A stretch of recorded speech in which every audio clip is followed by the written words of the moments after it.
morning to you. It must be 5 a.m. Eastern Standard Time on this beautiful Monday, the 18th of January in 2021, because it's time for another edition of Hardison'S Tip. I'm your host, Brandon Hardison. We do this for all of our brothers and sisters that are in the key account, major account, up and down the street, in home, retail, and automotive sales. So you're getting dressed. Let's get to it so we won't stand in the way. Today, we want to look at our brothers and sisters that are strictly in the formative retail sales, whether it's brick and mortar, whether it's brick and mortar and you do have something online. Let's just look at our brothers and sisters that are in these big box situations. So I would ask you, if you are a retail sales associate or a retailer yourself who's struggling with how to approach shoppers, worried that you lack the magic touch, or they'll come to you with annoying situations that your salespeople just can't answer. Would you rather to be awkwardly starting a home business that actually isn't ready for the customers to be in front of you? You should keep these things in mind because we're at the beginning of the year, and let's just find out ways that we can get your people going. Now, with that said, over the years, I've found through my research, customers will tell you verbally and physically how to sell to them. If you're listening properly and looking for the right clues, you can always tell if a customer is interested in what you have to say when approach to take them down this buying journey. So, with that said, here's some of the things you need to be doing with your people or yourself this year. Practice active listening.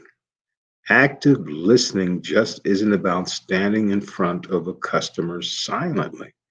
There's a few things we need to be doing while engaged in this.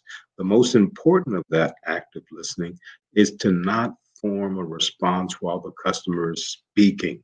I know it's hard to do, and it's going to take a lot of practice. It's very natural to latch one on one part of a comment and form a response to it. We want to listen to the whole thing before we don't say something that we can't get back. Active listening should engage your whole body. Things like nodding, have an open stance, show the customer that you're listening to once what they have to say and it's important. And once it's time for you to speak, give the customer a quick summary of what they said. It shows that you're listening. This has a few purposes. Once again, post comment without things being awkwardly silent gives you an opportunity to fill that hole by recapping what the customer says. Showing customers that you heard everything will make you move up the ladder because most people in retail sales, not saying that they're bad people, are not taught listening skills before we respond. Let the customers say what they say. Then what we do is recap with them. Now, how about paying attention to customers' body language? Yeah.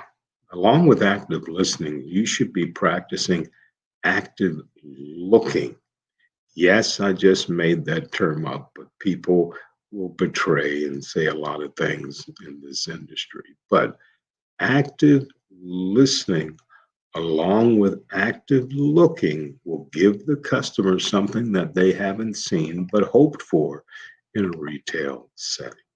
Now, we'll keep it up tomorrow and move on with this. But if you're in retail sales, January is slow for you. We're trying to clear this out. So come back tomorrow. We'll give you more on helping you out to be a better retailer. And if you're in retail, how to maybe move up the ladder in retail from just an associate to being a supervisor. Once again, Brandon Hardison, President of Champion Strategies, with another Hardison's tip on this beautiful Monday, the 18th of January of 2021. And as always, in parting, you go out and you make it a champion day.